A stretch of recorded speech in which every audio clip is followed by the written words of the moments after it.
tins and pallets full of like, you know, milk powder, boxes full of these like fish oil tablets. You know, they do make pills, but you have to understand that pharmaceuticals is, most of the money in pharmaceuticals is not drugs. It's these secondary weird additional things. Like vitamins and shit. Yeah, vitamins. That's where the money's at, man. It's just people who don't need medicine spend so much money on these supplements. Yeah. And, you know... I'm feeling insulted. You just saw me have fish oil. Look...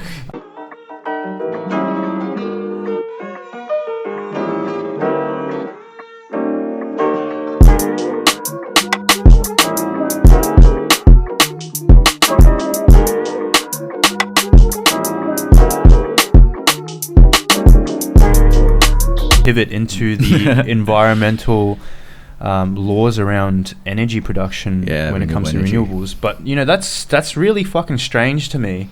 I didn't realize that was the issue, and you were explaining how the engineer's job stops being about engineering and starts being more about legislation, how to try to work these loopholes to make stuff economically viable, which in my mind isn't really an engineer's job. No, it's not. And was that the reason why you couldn't find a job in that space, or it was really competitive, the ones that you wanted to get? Well, yeah, there's a fair bit of competition, that's for sure. I actually interviewed for a job that would have been similar, doing project work, project management, compliance, working out contracts and bids and stuff like that, working out the economics of it. Part of that is also that I don't think that we are adequately compensated. And that the work is necessarily rewarding. And ever since I pivoted into the job that I do, which is very similar to my mate here, I just find that the compensation, the work-life balance is way better. My mates in the engineering fields tell me, yeah, they might get some satisfaction out of it, but hell, one mate of mine, his company ordered him to fly to WA to do a site inspection of a solar farm right before COVID-19 locked down all the states. Yeah. And you think the company didn't know that? Of course they did. Yeah. They doomed him to stay in a demountable in the middle of a freaking desert for like months, man. They didn't give a damn. And did they pay him? Well, they paid him his normal salary, nothing extra. Jesus. And he was sitting in a demountable in WA. Of course, yeah. Oh, doing nothing, man, for months. Fuck, man. There's only so much porn you can watch, right? Jesus. Hopefully they had fucking Wi-Fi over there. Yeah, and, if it's a solar farm, I fucking doubt it, eh? I mean, engineers work hard, man, but... I always hear that, yeah. Yeah, it doesn't mean that they're adequately compensated, especially at the lower end. Yeah. And I hear a lot of stuff about how a lot of construction and engineering companies, they always underbid. Yeah. With the assumption that you will put in extra work. Otherwise, they won't win the contract, right? I mean, it's the same for any... Yeah, it's sales. Yeah, sales, right? Sales fucks it up for everyone else. Yeah. They're just like, I need you to do this in 40 hours. I wonder how much the person who actually got that contract signed got paid compared to the people who were actually doing the work. Yeah, bloody hell, those commissions, right? Yeah, those commissions would have been fucking nice to see on a $50 million thing. But you need to pop out, or... No, it's all good. Okay. No. So, you know, we keep coming back to this question, but like, how do you feel now that you're in a corporate job, as opposed to, it's very jarring against your values. So does that wear at your soul at all, or do you feel that there's a difference, or have you kind of given up on? I mean, I think it's good that in this job I'm allowed a degree of flexibility, a bit of autonomy, almost too much autonomy, and I can sometimes complain that I'm not given enough direction. But it's good because I'm free to pursue my own interests. I asked my manager, can I just one of these days just go to the Smart Energy Conference, literally just a conference in the city where they demo new renewable energy stuff. And she's like, yeah, that's cool. You can take a day off to do that on company time. Yeah, no worries. Yeah, so that they offer a lot of support. Fuck, you have a good manager. Hey, fuck no. What the fuck are you talking about? Yeah, your mileage may vary, right? But no, I definitely struggle with that. But I think part of my justification for it is that there are other factors in my life that I have to be realistic about. My family, my dad he's legally blind. He's disabled. So I got to take care of him. He can't really go outside without having someone by his side. His side is actually dangerous. He'll walk into people. He'll trip. Yeah. Walk into poles. Does he not have a walking stick or? He does, but it's there's a limited, right? Yeah, limited, and it doesn't feel. Yeah, it feels it's very hard. For a grown man who's been self-sufficient his whole life, breadwinner, to like be told, look, you can't work anymore. You're disabled. Yeah, you can't do anything. Look, bump into someone, apologize. They go, what the fuck's wrong with you? And he's like, fucking hell, bro. My missus, that's actually really interesting because my missus, she's a primary school she's in primary school education. She's still doing her master's in it right now. But during one of her courses in the States, she had to do like a fucking blind camp. So she would do is get all these kids around, they were like young people, young kids, that come in and they flip the script and say, okay, well, we're going to do everything that blind people are required to do. And she said, oh yeah, like they give you a cane and they blindfold you and you try and make your way around the place. You don't know how many fucking bruises you get around your knees and fucking shins.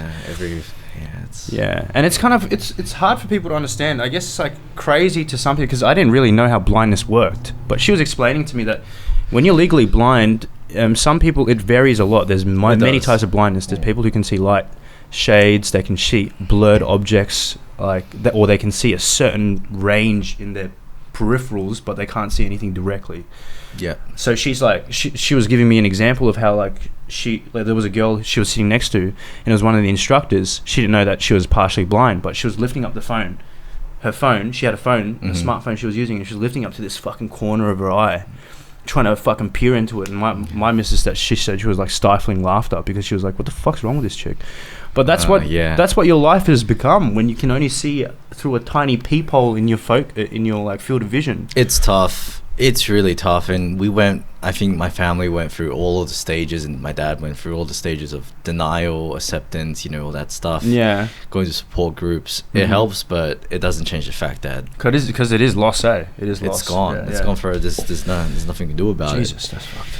Yeah, so I was saying, I got other concerns, right? If I was single, I didn't have to take care of my dad or my grandparents as well, my girlfriends around here, then I wouldn't, feel so negative about maybe picking one of these like hardcore engineering jobs that don't pay well enough. Anyway, I mean, it's also weird because I actually interviewed for, get this, a German defense job.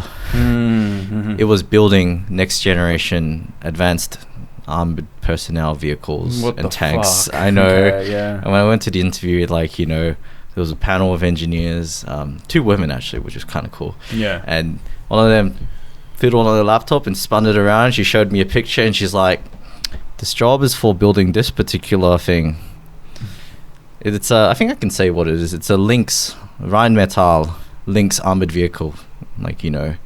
It would have radars and nano-ceramic armor, airburst ammunition, fully automatic, sonar systems, directed energy, point defense, which is they use lasers to shoot down RPGs. Yeah. The real next generation stuff. I think it's what US Army is going to use. Yeah. They also told me they sold to people in the Middle East. There's no. I don't want the CIA cracking us down. That's true, man. Out of the 25 views we have, they might be one of them. But no. So you're saying essentially that you've gone past that point of selling out, or you've come to an understanding. I was prepared to go take that job. Yeah. Okay. It's weird. I think it's just that part of the graduate experience where you get out of uni and you're feeling a bit shaky about your job prospects. You're applying to tons of places. Yeah. You're not getting many bites. Yeah, bites and stuff, and you start to let it get to you a bit. Yeah. And you're look, and everyone's telling you, look, you can't be picky about it. Yeah. All the engineers have talked to, they're look, you can't be picky about it, mate. Take anything that comes along. Yeah. I was actually working at a pharmaceutical factory before this job. Yeah. And I only picked that one even though it was minimum wage because it was a new factory, so there was a chance basically a guaranteed promotion path to production line manager to logistics manager or production manager, which is basically engineer, process engineer job, which is again not what I want, but it pays the bills, right? It's a bit of a sidestep. What made you leave there? Well, this job, it's just way better, right? No way I want to do manual labor, man. It kills you after a while. I would come home, like, just go to sleep straight away. Lifting stuff every day. Operating machinery. It's I'm glad I did it though. It gives you a bit of confidence in that space now. It gives you perspective, that's for sure. Put on some steel cap boots, wear high vis, and there was we ran a trial batch on the production line. Found out that one of the sections in the production line weren't built to standard, so this big 200 kilogram steel tray thing that you meant to roll along came off the rails. Shit. We had to drive a forklift and push it back up. So no one got hurt in that? No, it was very lucky actually. The thing was like hanging off by like one wheel, It would have easily crushed someone. And I've never worked in a factory. What is it like? Is it really kind of like antiseptic, like people see it as, kind of sterile environment? Oh no, definitely, I mean, I was helping in establishing the processes, so the factory wasn't up and running yet. But we were already applying these kinds of practices, like you have to wear hair nets. They were going to ask me to shave my beard off. Because it means pharmaceuticals need to be like airtight. And they're like very stringent standards and stuff. What kind of pharmaceuticals were they producing, bro? You couldn't just sneak some fucking blue pills, Viagra off the fucking conveyor belts, or like, was it like that? Was it, you just saw pills just fucking being pressed? Like I saw some of the stuff that they couldn't sell. There's just whole cartons and pallets full of like milk powder, boxes full of these like fish oil tablets. They do make pills, but you have to understand that pharmaceuticals is most of the money in pharmaceuticals is not drugs. It's these secondary weird additional things, like vitamins and shit. Vitamins, that's where the money's at, man. It's just people who don't need medicine spend so much money on these supplements. And I'm feeling insulted. You just saw me have fish oil. Look, I thought it's a gonadotropin. It's supposed to help your brain. Well, I'm not going to comment on whether it helps or not. I can already detect the but well, it seems like you have your own concerns about what prospects will be like. You have a lot of responsibility already, what with your family and partner and whatnot, and you think that the world is it's moving more and more towards being not very viable for us, right, as our generation. That's for sure. So what do you feel about having kids? Bringing children into this environment? It's a good question, man. I saw a movie a few years back, Lion. Have you heard of it? No. It's a pretty good one. I think it's got Nicole Kidman in it. It's already bad, but It was based on a true story, right? This like Indian kid like gets lost. I think I have heard about this. He gets adopted. He goes back and he finds his family and stuff. It's got that famous fucking, is that the Slumdog Millionaire dude in it? It might be. I don't know. I'm super bad at actors, man. My brother hates me because he's just like, man, how do you get all these people mixed up? I'm like, man, names. But that was about adoption, and I was like, damn, that makes a lot of sense. And I think if you think about the environmental impact of having kids, it makes sense at the same time.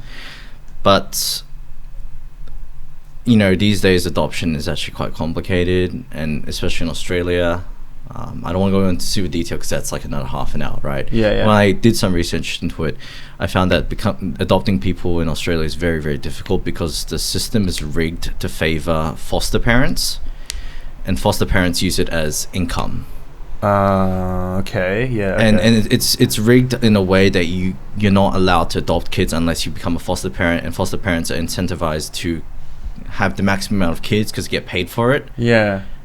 and they just rotate the kids around different foster parents, and it's just horrible. And I don't know Jesus. what the solution. Yeah, it's like, you know, they never get out, because even if you wanted to adopt them, the incentives aren't there. You know, they've got these weird rules where you can only stay 12 months with one foster parent. Yeah, it's really, really strange. Like, yeah, I don't know a lot of the stuff off the top of my head, but when I looked into that, I was like, wow. No wonder why these kids are fucked. Yeah, bro. Because you watch, you know, I think there's a couple TV shows who did this, but I remember a specific scene in Shameless where they have these kids go into a foster family, a foster parent, and they've just the lady, she's getting these kids and using them pretty much to run a sweatshop factory, like downstairs. Creating craft materials. Yeah, that stuff's and messed up, man. They're getting you know, used by the system. It's a modern day form of slavery. But yeah, child slavery. That's crazy. Yeah. So your concept is like, so your position, what I'm asking is like, you don't want to have kids. You don't want to have your own kids, is what I'm saying. If possible, yeah. Obviously, my girlfriend might have a different opinion on that. Yeah. But, and then, you know, everyone says it changes once you, like, I don't know if that's true. Yeah. Once you see your own kid, it's your kid. Yeah. There's an emotional connection. Yeah, but is that something that people have to tell themselves? At that point, you don't have a choice. You've had the kid. You're not gonna say that you fucking hate your kid and you wish that it didn't happen. If you can't, you know, there's going to be some kind of cognitive dissonance there. Yeah, that's what people say, right? You have to convince yourself that you actually think that your child is adding value to your life. But I've said this on a previous episode. I'm like, I don't see it. There's so much responsibility involved. It's so hard. Right. Yeah. Is that the way you see it? Because it seems like it's a different thing for you. It's more about not having more children. You know. Yeah, I'm definitely concerned about the viability of the world and doing my part. I mean, you know, the thing they say is like, the best thing you can do for the world is to kill yourself, and the next best thing is to you know, not have children. Yeah. And I'm not that extremist, obviously. Yeah. Is that really a thing? In terms of greenhouse gas emissions, yes. That's very counterproductive, though. If you kill yourself, then you can't decompose, don't you? Oh, okay. No, well, you stop making emissions, right? But you can't stop other people making emissions as well. So it's. Oh, okay. Yeah, it's one of those things. But I know I see what you mean. I'm just worried about being selfish when I, you know, get older and I accumulate wealth. Do I make excuses for myself? You know. Yeah. Giving back to society somehow, and one of those ways is to raise a kid in the right way.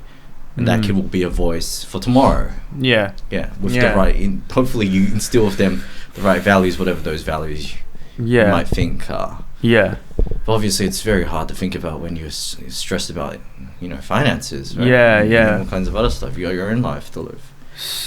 Yeah, exactly what I think as well, because there's no space for selfishness in a parent-child relationship.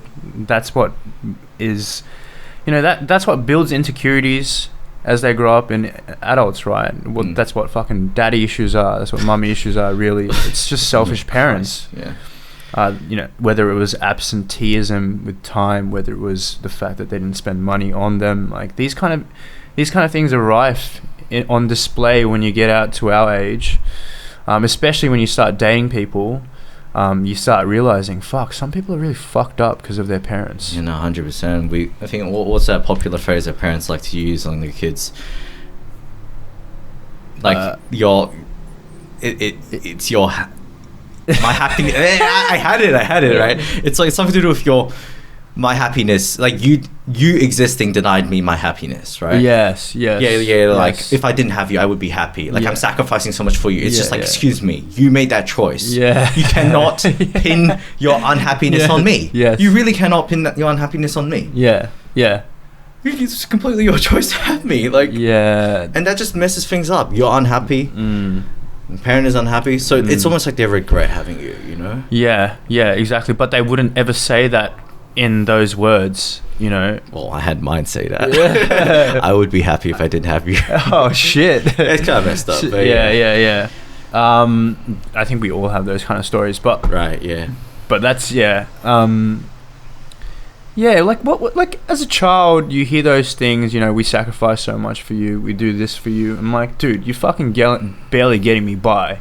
Chill the fuck out, first of all. You know what I mean? I've been doing my own shit for a while now. And second of all, like you said, you fucking made a choice. And now we're coming to an age where we can start making those choices as well. Yeah. And I'm a bit hesitant about it, you know. I don't want the same circumstances surrounding my child's childhood as I did growing up. Yeah. So I start to think to myself, okay, do other people feel like this? And it sounds like somewhat you agree that it is that way. Yeah, no, for sure. What I struggle with, I feel like females and males have a very different perspective on this. Oh yeah. Yeah, definitely. Like your missus, any kind of, I think it's probably a biological evolutionary mechanism, but every woman that I meet, if they're somewhat, you know, they exhibit the signs of attractiveness, those attractiveness like signs are also signs of a good mother. I'm starting to kind of understand that perspective, right? That's interesting that you say that. What do you mean by that? Well, I don't know. Maybe it's just my type, but I'm kind of starting to realize those things that I'm attracted to, you know, warm personalities, nurturing, being able to emotionally provide, being able to like provide in a household manner. That kind of stuff is like, it's very significant as a mother as well, those characteristics, right? And I find myself, I didn't realize this. I thought when you're younger you just want to fuck anything, but then as you get older you start to realize, okay, this is what someone healthy looks like emotionally. Someone who's warm, nurturing, caring. For sure. And I think those qualities, I'm laboring this point, but those qualities make a good mother, and that's kind of our evolutionary mechanism. You know, it's funny because like I've noticed this, maybe not so much from, you know, girls being good mothers perspective. I actually noticed this in a lot of my female friends now, because the ones that, you know, super attractive and hot, they had the pick of the guys, so they picked the most interesting guys, you know, the most rebellious and adventurous guys.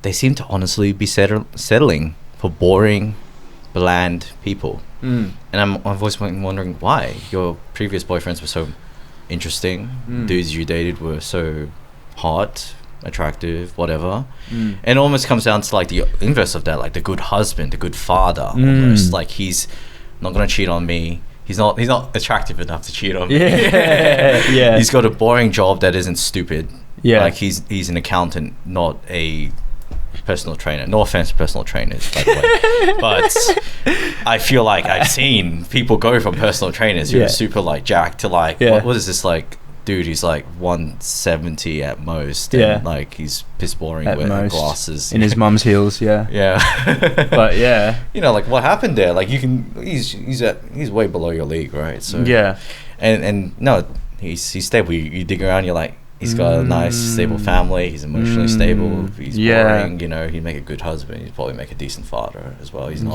He's not doing drugs all the time. He's not partying every weekend. He doesn't binge drink. He does the opposite of that. He plays board games. You know? Do you think that's a subconscious decision that these women are making, or do you think that's something consciously that they're thinking of? Because exactly what my point is that if there are guys like us who don't really see the value in bringing children into this world, any biological children, extra people, you know, the thing is we start to need to have this conversation with women who, if they're healthy and attractive and whatnot, they're going to want to have kids. It's inevitable. Like, they all want kids. Women want kids. It's their even biological if they don't need. Say so. Well, look, we can't say for all women. But a lot of them, I'm gonna guess. And I haven't really talked about having kids with a lot of women. I think the only ones that talk about it, in my experience, are the ones who try to make a point of not having them. And so they mention that, but we can pretty much assume that everyone else exactly is probably some way down the track, even if it's like 40 at the age 40, eventually having one of their own. Exactly. It's a tension. You have to address it. I think it's part of like healthy relationships, addressing your long-term goals. Yeah. And having that long-term longevity worked out. Yeah. Otherwise, you just kind of waste years of your life, right? It is, right? Yeah. And when do you think that time is right? Because, I'm not saying that my missus and I are definitely not in position to have children right now, but she brings it up on occasion, like here and there. And I keep thinking to myself, like, oh, I'm waiting for that fucking flip, like the switch to flip, as to like when, I will start wanting kids, and then I'll be able to wholeheartedly agree. But until then, I feel like I've got one foot in, one foot out, because I can't wholly say, look, that's a definite possibility. Yeah, and yeah, I feel you, and I think it's probably because we're still young and we just started. Yeah. I mean, you've been in the workforce a few years, right? So yeah. But even in your current role, you're new to the company and you're starting from the very bottom. It feels shaky. It's the same reason why I still, when I think about marriage, it still feels a bit shaky to me. And the best reason I can come up with is it's all too new to me still. A year ago, I was still a uni student. A year ago, this time last year, I was finishing up like my last assignments. Yeah. How can I think about that? I mean, I only passed probation like a few months ago. Yeah. How can I think about something like that, Yeah. I need to make a few headways in, and then I feel, secure enough in myself to be able to adapt to any situation. Because when you have like, a child or you're married, other people rely on you. Yeah. Way more. Like you're responsible in different ways, and you need to have a bit more stability, at least for me. Yeah. So that means a few years in the workforce. So even if I get fired, bang, like that, I'm like, no problem. I got a few years. Yeah. I can go anywhere else, man. No problem. Yeah, if I get fired tomorrow, man, I don't know what I'd do. I don't know where I'd go. So, yeah. Yeah. Some of those things, right? It's very, very hard to say, like, where is the hard line point where you say, okay, now I've experienced enough. Now I know enough to make the decision as to whether, I'm going to be having kids or not. Because the longer you wait, I feel like the more you're providing a disservice to your partner. Yeah, 100%. Yeah, you make your partner wait for it. Yeah, exactly. And if you, let's say, when is it fair for them to push their agenda? Because I don't want it to be one-sided discussion. That's what an unhealthy relationship is, when one person gets everything and the other person has to just support. Sometimes my priorities take a hold, sometimes her priorities take a hold. That's how it should be. But where is it as us guys, when we're not certain about it? Let's say we've been in a relationship for 5 years. Is it a length of time around your relationship, or is it time at your maturity in your workforce or stability in your job? Like, when is it the time to call it? I mean, it's a bit of a cop-out, but depends, right? The type of person. I mean, it always does. That's the best answer. You hear stories, people getting married, 3 months into dating, have a kid like 2 months later. I would get pregnant 2 months later or whatever. They decide to have, like, consciously to have a kid, not like, oh, I'm pregnant, oops. Exactly. I think it really depends, and at least for us Asians, I think we have a different perspective on that as well, because we're, I think, raised to be fiscally a lot more responsible with our savings. Well, some of us. Yeah. Can't speak for all of us. The ones that don't touch the drugs.